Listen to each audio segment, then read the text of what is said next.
All right, guys. So one of the most commonly asked questions I get from students are, how can I create a walk cycle easy and things like that. And I thought surely I'd go on YouTube and find a bunch of tutorials on it, but they're all like 30, 40 minutes plus. And I thought surely after 40 minutes of knowledge, you'd at least get a great result. Let's just check this out. NANI? I'm kidding, guys. And this isn't to shame anyone. I know YouTube, they're just trying to help you learn. But, I found a quicker method that I thought that would help you guys. So, in the program of your choice, I created two body pieces. So, one being the body, one being the leg. Now, I'm just going to expand this leg here really quick.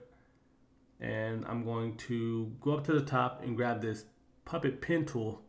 I'm going to create 4 points on it. One being at the top to keep the leg joint in place, one being the knee so you can bend the ankle and the toe.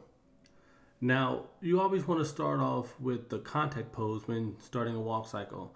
And the contact pose is when the heel is making contact with the surface.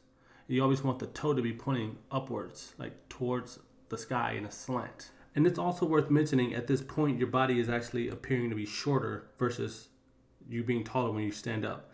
Now, typically, you with the looping animation, you want to have the same thing in the beginning, exactly the same in the end. So when you copy and paste it, it's seamless.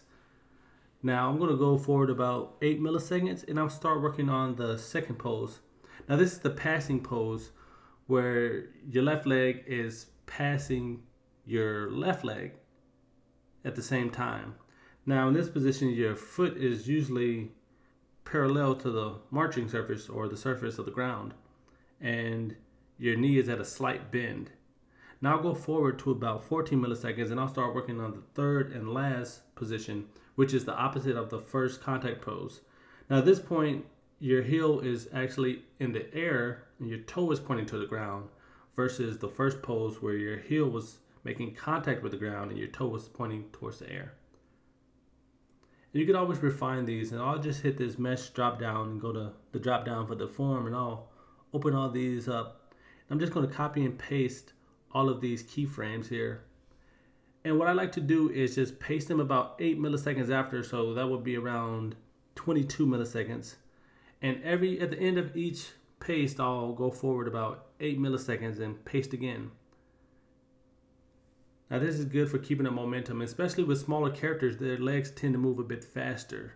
So if you ever seen Family Guy, that's why Stewie moves so fast. So I'll just add an easy ease right now. Usually I do an ease in and ease out where I see it necessary, but for the sake of the tutorial, I'll just use easy ease for now. And I'll just copy and paste this leg to be behind the body, which is underneath.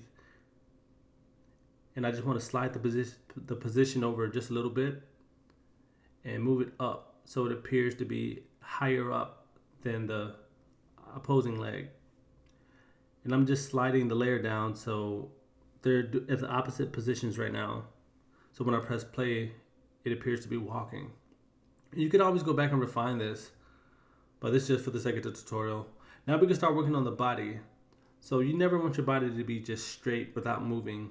You always want to have it going up and down and just repeating that same motion to appear as if the body's actually moving. So about every 8 seconds, I'm just going to be copying and pasting these two frames, the original position and the higher position. And this saves a lot of time too in the end versus drawing frame by frame. You'll really learn to appreciate that as you go on. So I'll just keep pasting these every 8 seconds. And what I'm doing is I'm building a library of actions so I never have to repeat these same frames over and over again. So if I'm doing a different animation, I'll never have to do that again. I'll just export this out with a transparent background and just keep re-importing it as I need. And I do the same thing with the different body parts. And this isn't too bad. This is actually looking pretty good. Now you can toggle this on and off to see the background and have it transparent. Now at this point we're actually done. We can export this out.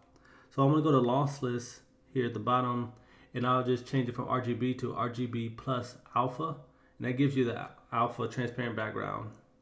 Now we'll click over here and we'll just pick a naming convention so we can export this out as. And once satisfied, just hit save. Now we can click the render button to export this out. Now one of the pros of animating this way is now that we built the library of different actions, we can just drag and drop into any file. And to make this even better, if we want to move the position, we can just go back a little bit, hit P to bring up the position, keyframe that, and we can just slide the slider a bit forward, and we can just slide the position, and we can just press play, and it appears as the character is walking across the screen.